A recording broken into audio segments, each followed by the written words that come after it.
السلام عليكم ورحمة الله وبركاته.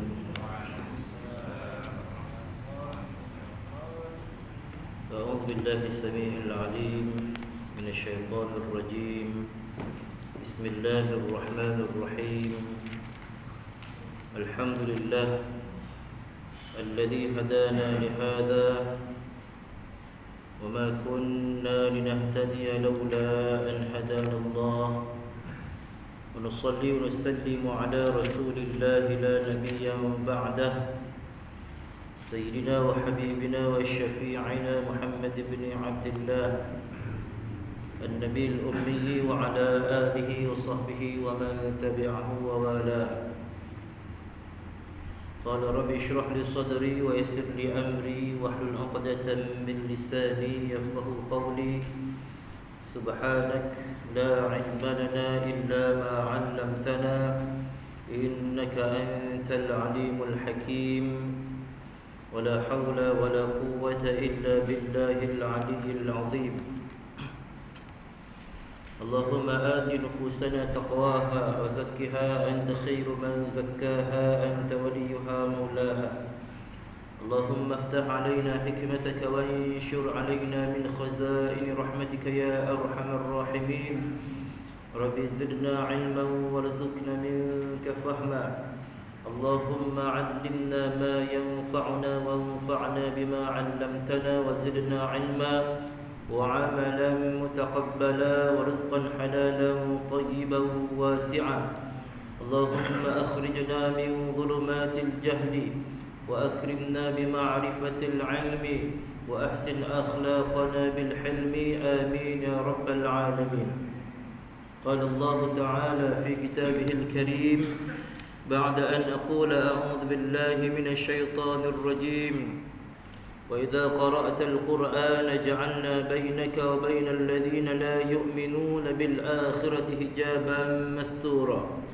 Dan Allah Subhanahu wa taala mafhumnya, apabila kamu membaca Al-Quran, maka kami jadikan di antara kamu dan di antara orang-orang yang tidak beriman dengan hari akhirat itu satu dinding pemisah yang tertutup. An Abi Hurairah radhiyallahu anhu qala qala Rasulullah sallallahu alaihi wasallam: "Majtama'a qaumun fi baitin min buyutillah yatluna kitaballahi wa tadarasunahu bainahum إلا نزلت عليهم السكينة وغشيتهم الرحمة وحفتهم الملائكة وذكرهم الله في من عنده، أو كما قال رسول الله صلى الله عليه وسلم. Dari Abu Hurairah radhiyallahu anhu katanya telah bersabda Nabi sallallahu alaihi wasallam, tidaklah berkumpul satu kumpulan dalam satu rumah dari rumah-rumah Allah, mereka membaca kitab Allah, yakni Al-Quran, dan saling belajar mempelajari antara mereka, melainkan akan diturunkan kepada mereka as-sakinah, yakni ketenangan, dan akan seliputi mereka itu dengan rahmah, yakni kasih sayang Allah, dan para malaikat menyertai mereka, dan Allah Subhanahu wa taala akan menyebut nama-nama mereka, yakni sebagai tanda kebanggaannya di hadapan para malaikat.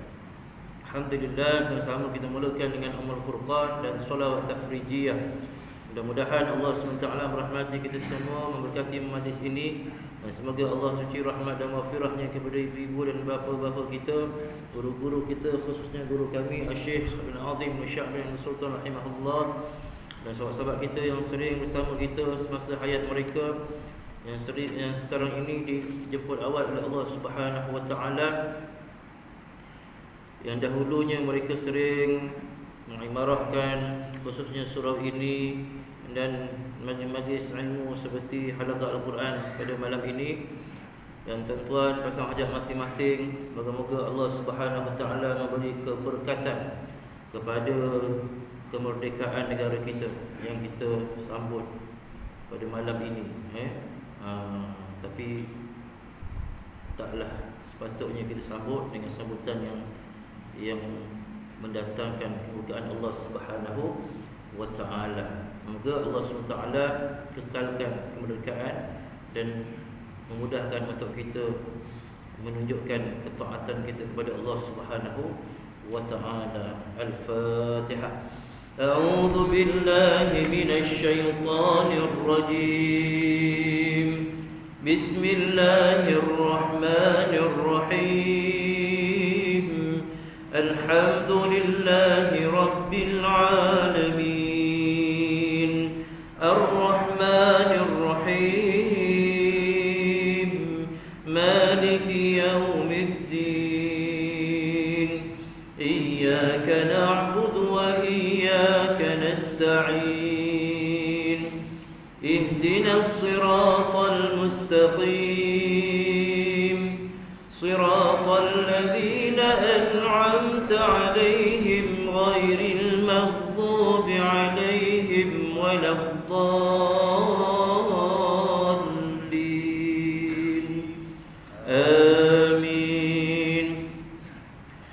اللهم صل صلاة كاملة وسلم سلاما تاما على سيدنا محمد الذي تنحل به العقد وتنفرج به الكرب وتقضى به الحوائج وتنال به الرغائب وحسن الخواتم وتستسقى الغمام بوجهه الكريم وعلى آله وصحبه في كل لمحة ونفس بعدد كل معلوم لك. اللهم صل وسلم وبارك عليه وعلى آله. Tuan-tuan mati Allah Subhanahu wa taala, ini saya muliakan Tuan Imam, Tuan Bilal, Jana Kuasa, Surau As-Sakinah, Tuan Pulai Indah, Tuan Haji, para hadirin yang mudah-mudahan kita semua dirahmati dan berkati oleh Allah Subhanahu wa taala. Alhamdulillah, kita rafakkan setinggi-tinggi rasa syukur kepada Allah Subhanahu wa taala dengan limpah rahmatnya, inayahnya, keizinannya dapat kita bersama lagi berada dalam halaqah ilmu ini. Setelah kita mulakan malam kita tadi dengan solat maghrib berjamaah, ada yang mulakan malam tadi dengan berbuka puasa, tak dapat puasa Tasu'a dan Asyura, ada puasa Asyura dan 11 ataupun hari yang ke-11 Muharram. Untuk kita bezakan puasa 10 Muharram kita dengan puasa orang-orang Yahudi. Pun begitu, tidak salah sekiranya kita hanya melakukan 10 Muharram dengan niat kita tidak mengikut orang-orang Yahudi sebenarnya, tapi tak mampu nak puasa banyak hari, satu hari pun boleh insya-Allah. Jadi tuan-tuan, kalau tak berkesempatan berpuasa, jangan risau. Ada yang dengar kena puasa kan, terlepas lagi. Tahun lepas terlepas juga. Tahun ni dengar macam ni, dah terlepas juga rupanya. Tahun ni tahun depan dah buatnya. Tapi sebenarnya tuan-tuan belum terlepas lagi. Kita masih lagi boleh berpuasa Isnin dan Khamis. Puasa disebut sebagai puasa Abyad, puasa putih, iaitu 13, 14 dan 15. Jadi start bila? Start 2 hari depan lah. Ataupun esok pun boleh puasa hari Isnin. Isnin puasa, banyakkan berpuasa kerana bulan Muharram ini adalah salah satu daripada bulan haram, yang 4 bulan daripada 12 bulan haram, ada bulan 12 bulan Islam, ada 4 bulan disebut sebagai bulan haram yang disunatkan untuk kita banyak berpuasa padanya, iaitu Zulqa'dah, Zulhijjah, Muharram, dan 1 bulan bersendirian iaitu bulan Rajab. Itu tu rahmati Allah Subhanahu wa taala. Salawat dan salam ke junjungan besar Nabi sallallahu alaihi wasallam. Banyakkan bersolawat, teruskan amalan kita dengan bersolawat. Moga-moga Allah Taala golongkan kita bersama umat baginda Nabi sallallahu alaihi wasallam yang diakui oleh baginda sebagai umat baginda, dan mudah-mudahan kita nanti diberikan syafaat baginda Nabi sallallahu alaihi wasallam di hari kiamat.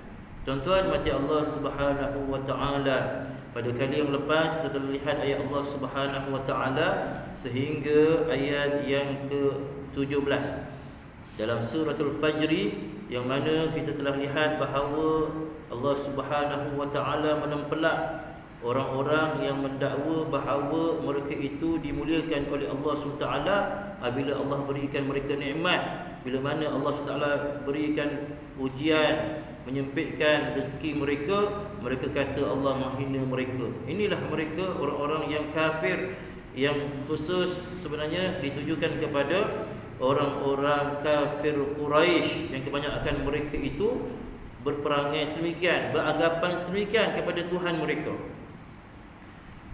Sebenarnya mereka ini, kata Allah Subhanahu wa taala, tidak memuliakan anak yatim. Pada kali yang lepas kita lihat ayat ini, yang mana kita telah dapati bahawa orang-orang kafir Quraisy itu sering mengabaikan anak yatim. Mereka berkahwin kadang-kadang dengan anak yatim disebabkan harta anak yatim itu. Anak yatim perempuan, tengok bapa dia dulu kaya raya, tinggalkan seorang waris anak perempuan. Kahwin dengan anak perempuan tu, berebut nak kahwin. Sebab apa? Nak harta. Gitu. Ada pula perempuan yang janda, kan?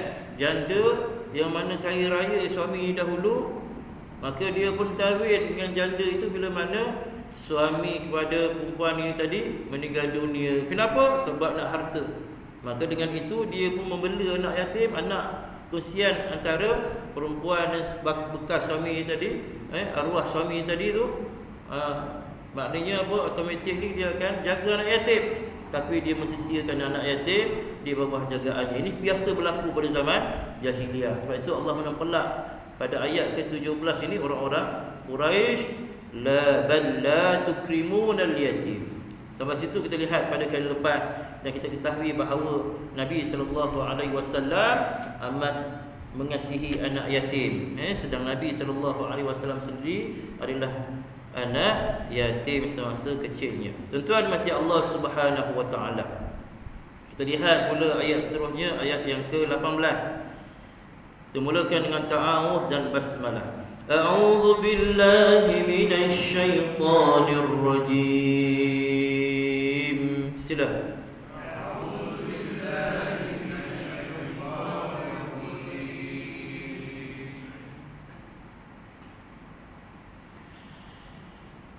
ولا تحاضون على طعام المسكين.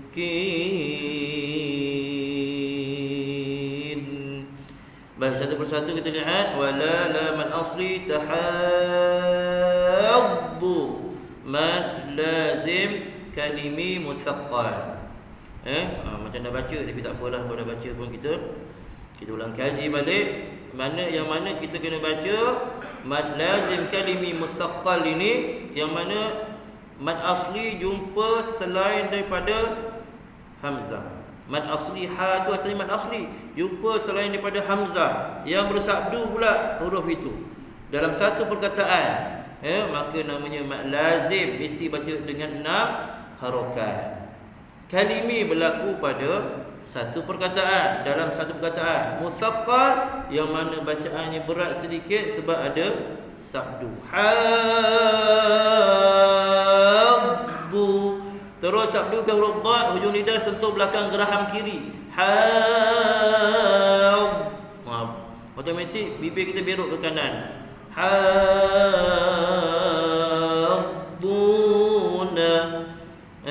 sabdukan dad tu dulu, baru kita baca baris dhammah huruf dad itu mad asli. Du mad asli, na'ala uraid dan kerongkong, la mad asli ta'amil miskin. Ta'a huruf ta tebal, hujung lidah sentuh antara gusi dan gigi atas ataupun pangkal gigi atas, kemudian kita itbaqkan dia tebal, munculkan bibir kita. Ta huruf ain dengan kerongkong mad asli. Mil, terus masuk lam infitah. Mil mis, jangan dikalahkan lam tu, hukumnya izhar qamari. Huruf sin pun sama, jangan diqalqalahkan sin. Dengan miskin, ingat. Miskin. Man'arif lis-sukun. Jadi tuan mati Allah, kita baca ayat yang ke 18 ini. Saya baca dahulu, tuan-tuan perhatikan dan sama-sama baca. Wala tahadduna ala ta'amil miskin. Sila.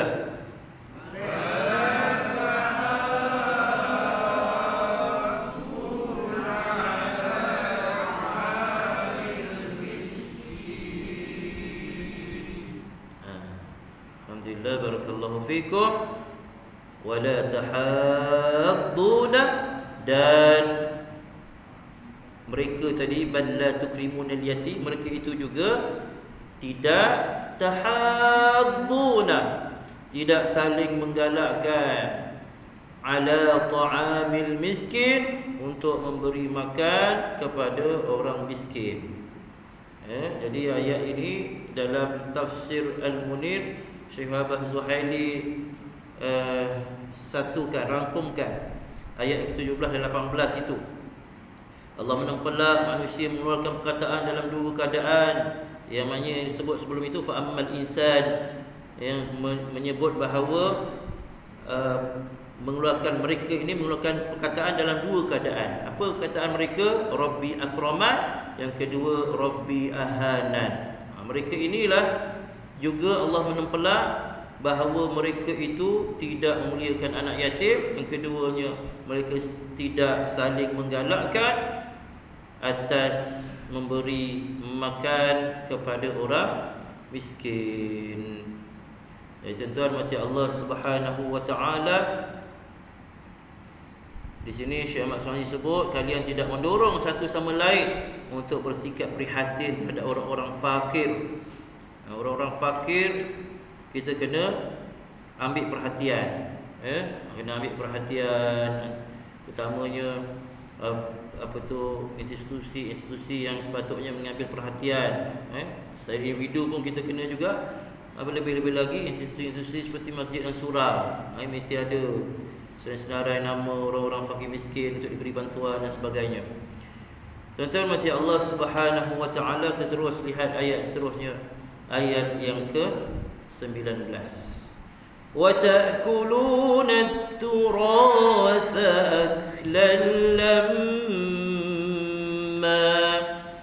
wa ta'kulu hamzah, ta'kulu huruf kaf hamas, lu man asli, naturo terus masuk ta, lam tak dibunyikan, terus masuk ta, maka hukumnya idgham asy-syamsi, tidak ada hamas. Jangan kita hamaskan pula ta sabdu. Kadang tak perasan kita terhamaskan ta. Nat turo, tak ada nat turo. Nat turo lekat terus. Ta sabdu gitu bacaan dia. Tak ada apa? Hamas padanya. Lebih silap lagi kalau kita qalqalahkan. Nat turo ada qalqalah pula. Baik. Jadi lekat terus. Wa ta'kuluna turatha, ra tafkhim tebalkan, man asli dua harokat, turatha infitah huruf tha, hujung lidah sentuh hujung gigi atas. Aklan lamma, ak hamas, dengan akla, jangan gitu ak, gitu je hamas nama dia. Aklan lamma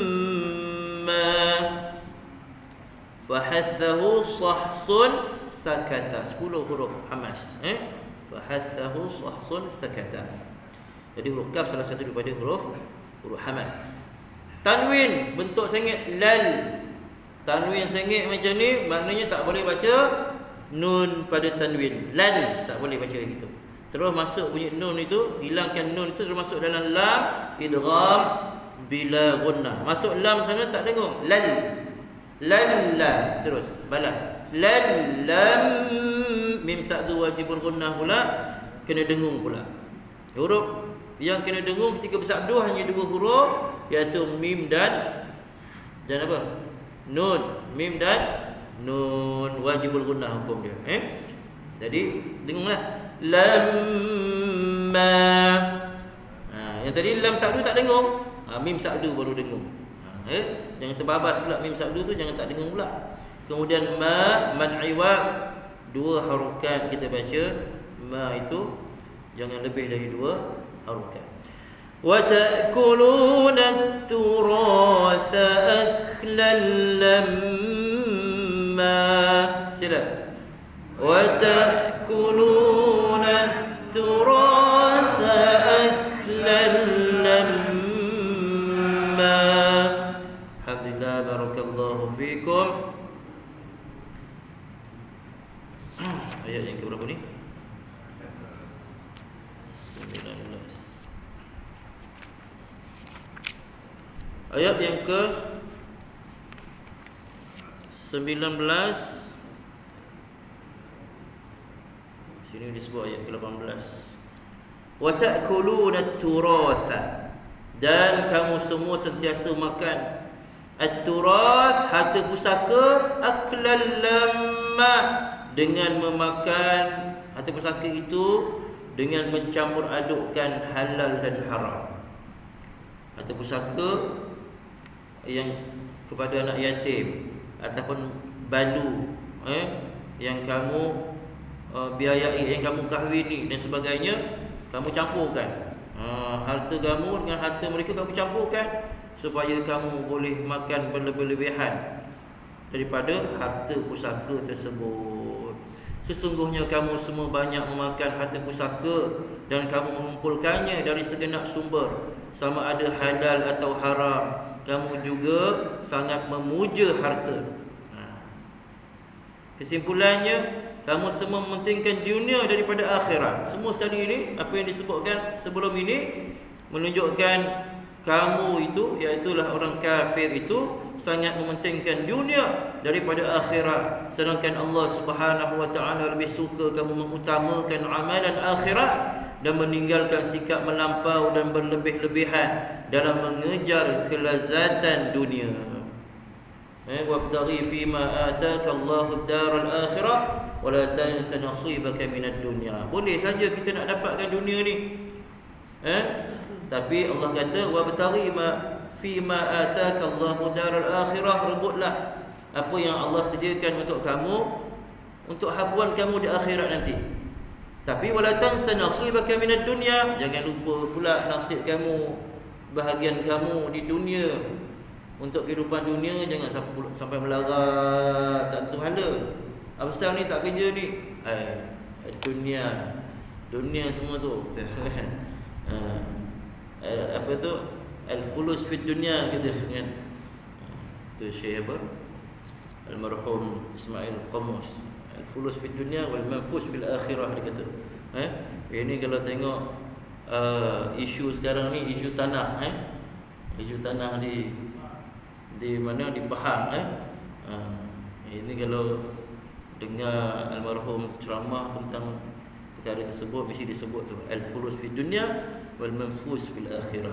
Orang Melayu kalau teroka secara haram tu dah lama dah kena dah. Sebab apa? Tak ada masyhur. Kan? Allahu a'lam lah. Mudah-mudahan akan berlaku perkara yang baiklah, yang semakin baik, yang boleh elak daripada rasuah dan sebagainya. Ar-rashi wal murtashi fin nar, kata Allah SWT. Sebab tu kalau dalam hukum Islam, orang yang mendapat rasuah, yang mengambil rasuah, ataupun orang yang memberi rasuah, dua-dua dalam neraka. Maknanya apa? Dua-dua kena hukum. Kita tak. Mana ada cerita orang yang beri rasuah kena hukum? Tak ada. Orang yang ambil rasuah aja, patutnya dua-dua kena. Mana boleh bertepuk sebelah tangan? Kan? Orang yang kau tak ada orang yang beri rasuah, tak adalah orang yang ambil rasuah. Ini kita masalah ni. Undang-undang kita yang dihukum hanya orang yang ambil rasuah je. Yang beri rasuah tu sepatutnya lebih lagi sepatutnya. Ni tengoklah kes ni. Memang orang Melayu yang kena ni. Tengok. Pejabat-pejabat tanah ni, dia je kena. Yang bagi rasuah tu mana bagi? Tak ada apa-apa. Itu masalah bila tidak rujuk kepada undang-undang Islam. Tuan-tuan mati Allah Subhanahu wa taala, tinggalkan dulu perkara itu, tuan-tuan fikirlah sendiri. Kita terus lihat ayat yang seterusnya, ayat yang ke-20, ayat yang ke-20. Apa lagi perilaku orang-orang musyrikin ini? Wa tuhibbunal mala hubban jamma wa tuhibbu ruha tengah kerongkong wa tuhibbunal bahasa tu balas saja man asli nal izhar qamari mala man asli hubban jamma hak dengan kerongkong bahasa tu balas hubban. Kita baca ikhfa hakiki. Tengok tanwin dia sangat sebab jumpa jim salah satu daripada huruf ikhfa yang 15, maka kita standby nak sebut jim. Gitu. Huruf jim kat mana kita sebut jim. Kat situlah. Atas lidah kita kena pada langit yang keras. Ja. Jadi standby lidah kat bawah tu. Jangan kena pada langit. Jangan hubban. Jangan gitu. Hubban jamma. Mim sa'du wajibul ghunnah, sama macam ayat ke-19 tadi. Dan di hujung itu man iwad, dua harakat. Wa tuhibbunal mala hubban jamma. Sila. Wa tuhibbunal mala hubban jamma. Alhamdulillah, barakallahu fikum. Kita lihat satu persatu intisari ayat ini. Harfiahnya wa tuhibbunal. Mereka itu di sini sebut kamu. Kamu di sini maksudnya apa dia? Orang-orang musyrikin.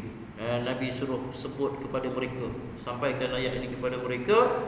Dan kamu semua sayangkan harta al-mal hubban jamma, dengan kecintaan yang banyak, yang keterlaluan, sehingga kamu menjadi tamak halupa, tidak kira halal haram. Semua belasah. Kadang orang yang tahu agama pun dia belasah je tuan-tuan. Dah tahu dah susunan apa tu jemaah fatwa kebangsaan dah sebut dah bahawa forex itu haram, tak boleh dapatkan sumber daripada forex. Main juga forex, orang agama juga, ustaz juga main, pelik tu. Kalau nak main, nak apa, nak melaburlah tempat yang betul. Bursa Malaysia kita banyak kaunter-kaunter yang apa tu patuh syariah. Tak ada masalah, boleh kita belajar kena belajar, tapi tak boleh terus main je. Terus beli je, ada modal terus beli je saham. Tak boleh. Itu je macam berjudi juga, judi nasib. Kena belajar juga, tengok ciri-ciri syarikat dan sebagainya. Baru beli, tengok dia punya potensi syarikat tu nak turun ke naik tu macam mana. Ada dia punya kaedah-kaedah dia boleh dipelajari. Dah disebutkan. Kalau forex memang terdedah dengan syubhah. Terdedah dengan syubhah. Itu tuan macam Allah Subhanahu wa taala. Bila kita baca ayat Allah Subhanahu wa taala ini, kita akan hindari perkara-perkara yang mendatangkan kemurkaan Allah Subhanahu wa taala, yang mana ianya membezakan antara kita dengan orang-orang yang tidak beriman dengan Allah dan hari akhirat. Jadi tuan mati Allah, kalau kita lihat Syekh Ahmad Sunhaji menyebut dalam mengulas ayat ini, setelah Allah SWT mencela manusia disebabkan pandangan mereka yang salah mengenai konsep kaya dan miskin, dan perbuatan mereka yang buruk kerana mementingkan dunia dan lupa akhirat, mengumpulkan harta tanpa mengira halal atau haram. Allah mengancam mereka dan memberitahu mereka kedahsyatan dan kegerungan hari akhirat. Ini kita baca nanti selepas ini. Allah menyatakan bahawa mereka akan sesat pada hari di mana tiada tempat dan tiada guna penyesalan lagi. Firman Allah SWT, Dia menyatakan, alangkah baiknya sebenarnya aku dahulu mengerjakan amal soleh untuk hidupku ini. Ayat ke-24 nanti kita jumpa. Baik, kita terus lihat tafsir ulasan firman Allah SWT. Jangan sekali berbuat demikian. Ayat ke-20 ke-21. Kita baca ayat berapa tadi? Ayat ke-20. Jadi ayat ke-20 sebenarnya dah disebut pada penerangan yang lepas. Jadi kita terus lihat ayat ke-20 21. Kalla idza dukkatil ardu dakkan dakka.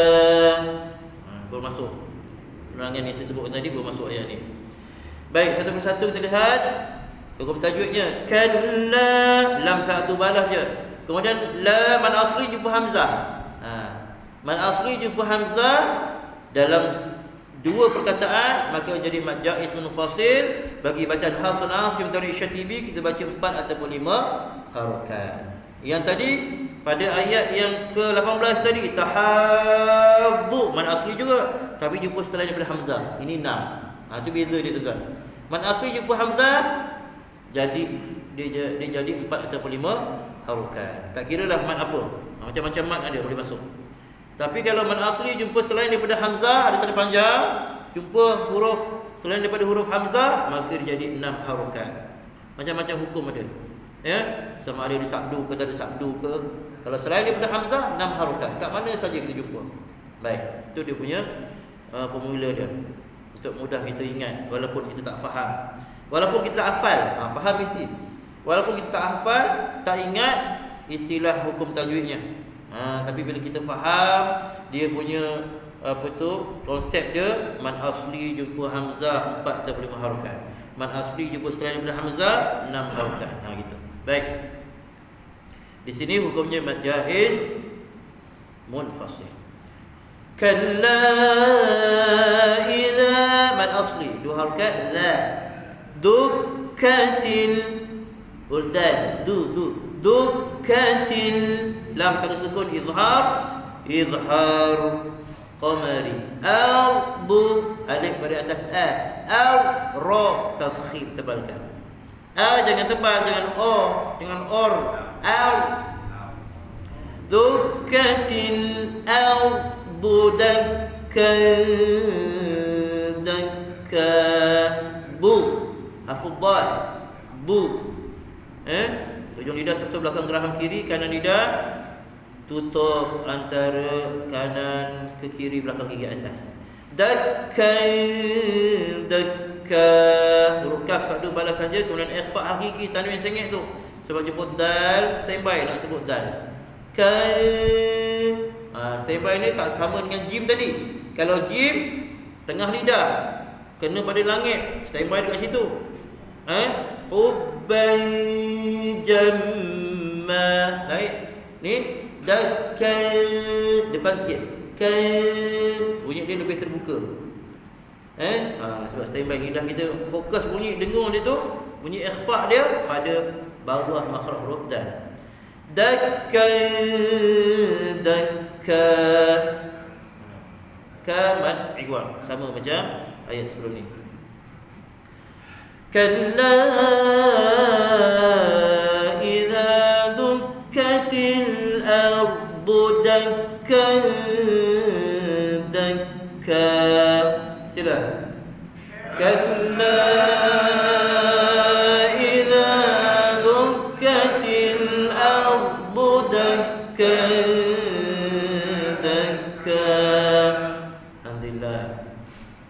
Sekali-kali jangan berbuat demikian. Kalla, jangan kamu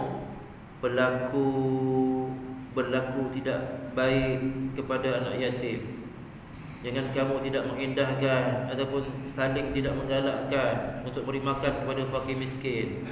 Dan jangan pula kamu sentiasa makan harta pusaka dengan mencampurkan halal dan haram. Kemudian kamu juga tuhibbunal mala hubban jamma. Jangan juga kamu sayangkan harta. Jangan kamu cintakan harta sehingga kamu jadi orang yang tamak haluba. Kemudian pada ayat ke-21 Allah kata, kalla, sekali-kali tidak, idza dukkatil ardu dakkan dakka, apabila digoncangkan bumi itu dengan goncangan yang dahsyat, dengan goncangan yang berturut-turut, berturut-turut sampai habis musnah satu seluruh alam ini. Seluruh alam ni hampir musnah, barulah berhenti goncangan pada hari kiamat yang sangat dahsyat itu. Kalau gempa bumi sekejap je, itu pun dah pening dah. Saya dah rasa dah tuan-tuan duduk Mesir tu, pegang dinding ni ada yang sekejap je tu, goyang sekejap je, masing-masing dah menyarap dah pegang lantai ni. Itu pun sekejap aja. Ini goncangan yang sangat dahsyat. Pada ayat yang lain Allah sebut dalam surah Zalzalah, idza zulzila, Allah sebut huruf zal. Allah gunakan huruf zal dulu. Idza, lembut. Kita sekarang keadaan lembut ni tenang. Idza diguna huruf zal. Kemudian zulzila diguna huruf zai yang keras bunyi dia, menunjukkan goncangan tu sangat hebat, sangat berbeza. Beza huruf zal dengan zai. Macam mana bezanya? Kalau tuan-tuan boleh bezakan, yang boleh bezakan lah, yang dapat sebut dengan betul. Begitulah keadaan yang tenang ini Allah gantikan dengan keadaan yang kegoncangannya sangat dahsyat, iaitulah pada hari kiamat nanti. Lepas guna huruf zai pula, idza zulzilatil ardu zilzalaha. Disebut lagi ardu zilzalaha. Sebut lagi dengan goncangan yang teramat sangat. Depan dah sebut dah goncang macam mana, belakang zilzalaha tu maksudnya teramat sangat kegoncangannya, memang tak pernah rasa. Gitulah. Jadi takutlah kamu dengan hari tersebut. Jangan duk buat apa yang kamu lakukan. Jangan kamu bersifat dengan sifat apa yang kamu sifatkan sebelum ni. Yang kamu bersifat dengan sifat-sifat tersebut, sifat yang tidak diredai oleh Allah Subhanahu wa ta'ala. Kenapa? Kamu kaya macam mana pun, bila datang musibah, tak perlu hari kiamat lah, kan? Musibah banjir ke, musibah puting beliung ke, habis dah. Habis. Duduk kat tepi pantai kena tsunami, habis. Tak ada beza dah tuan-tuan. Kaya ke miskin ke, habis semua. Allah buka lagi air telanjang bulat lagi, jumpa dekat tak pakaian lagi. Kaya ke miskin ke, sama je semua. Itu baru tsunami yang kita nampak besar, tapi kecil hanya bagi Allah SWT berbanding dengan hari kiamat. Baik. Allah kata kat sini, ia adalah satu sanggahan dan tempelak terhadap kata-kata dan perbuatan manusia. Mereka tidak patut berbuat pekerjaan yang hanya menjurus kepada kepentingan dunia, mengumpul harta tanpa mengira punca dan tempat, tidak mengira halal dan haram. Bahkan mereka menyangka bahawa tiada hisab dan tiada balasan. Hari kiamat dan peristiwa-peristiwa dahsyat itu akan berlaku. Antaranya ialah bumi akan bergegar dan bergoncang tanpa henti sehingga berkecai. Bukit bukau akan hancur sehingga menjadi rata seperti padang pasir, dan manusia akan dibangkitkan dari kubur mereka. Sampai situ secara ringkasnya, hancur bumi ini nanti. Kemudian ayat seterusnya, macam tak sempat.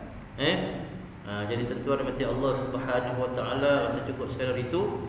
Mudah-mudahan yang sedikit ini dapat kita jadikan panduan, khususnya dalam bacaan kita, dengan bacaan yang bertajwid, iaitulah bacaan yang ditunjukkan oleh baginda Nabi sallallahu alaihi wasallam. Dan mudah-mudahan intisari yang kita baca ataupun tafsir ringkas daripada Tafsir Al-Munir susunan Dr. Wahbah Zuhaili ini dapat kita mengambil istifadah dan ibrah insya-Allah. Minta maaf salah silap saya. Aku qauli hadza wa astaghfirullahal azim li wa lakum. Tangguhkan dengan doa dan tasbih kafarah. Bismillahirrahmanirrahim. Allahumma arhamna bil Qur'an waj'alhu lana imaman wa nuran wa hudan wa rahmah. Allahumma dhakkirna minhu ma nusina wa 'allimna minhu ma jahilna warzuqna tilawatahu ana al-layli wa atrafan nahar waj'alhu lana hujjatan ya rabbal alamin. Subhanakallahumma wa bihamdika nashhadu an la ilaha illa anta nastaghfiruka wa natubu ilaik. Wa sallallahu ala sayyidina Muhammadin wa ala alihi wa sahbihi wa sallam walhamdulillahi rabbil alamin. Taqabbalallahu minkum. وبالله هداية والتوفيق والسلام عليكم ورحمة الله وبركاته.